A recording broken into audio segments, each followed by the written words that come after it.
On to one of the best reviewed movies over the past 10 years, The Inconvenient Truth.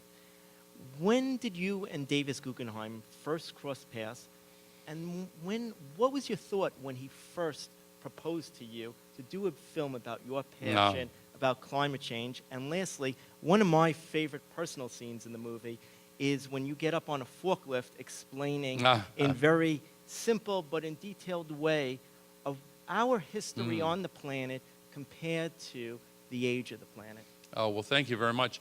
Davis Guggenheim and I first met in Los Angeles at a meeting actually that was organized by Michael Milken. He does a business conference out there every year in recent years.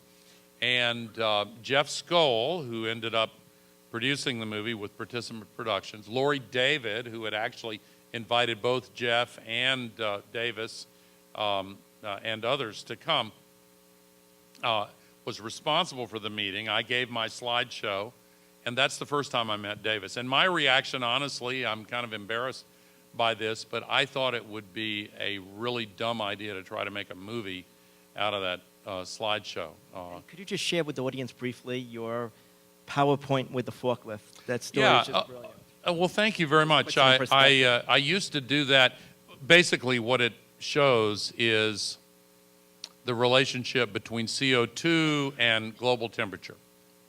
I'm not waving at anybody. I'm trying to remember in my mind the way the patterns go. And in the ice of Antarctica, they can measure in the little bubbles of air trapped in the ice going back 800,000 years what the temperature was when the snow fell and what the CO2 content of that air was.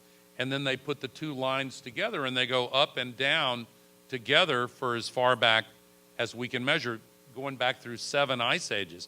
But in recent times, the CO2 line, because we're putting 90 million tons a day up there, is just, as a phrase I used earlier, off the charts. It's so ridiculously off the charts that I got a stage that was as big as this one, almost the same size, and the lines went across, and on the right-hand side was a forklift, and it took me up to where it's going in the next few decades. And it was a graphic representation of how our intervention has changed the natural balance.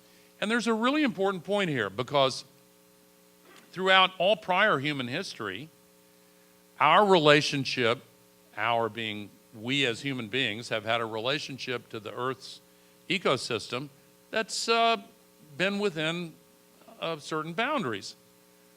But 3 things have changed. Number 1, I mentioned population. We've quadrupled population in less than a century. Number 2, the technologies we use have become infinitely more powerful. And by the way, 85% of the global economy is powered by carbon-based fuels. 154 years ago, an Irish scientist, John Tyndall, discovered CO2 traps heat. The same year, they drilled the first oil well in Pennsylvania. And so now we put all this stuff up there, and other technologies are so powerful. And the third factor is our way of thinking. We have now gotten into this short-term thinking in markets and economics and politics and culture that's almost a conscious depreciation of the future. And one of the reasons I wrote this book on the future was the question in my mind, what's happened to our attitude toward the future? And those 3 factors together have utterly transformed the relationship between humanity and the Earth's ecological system.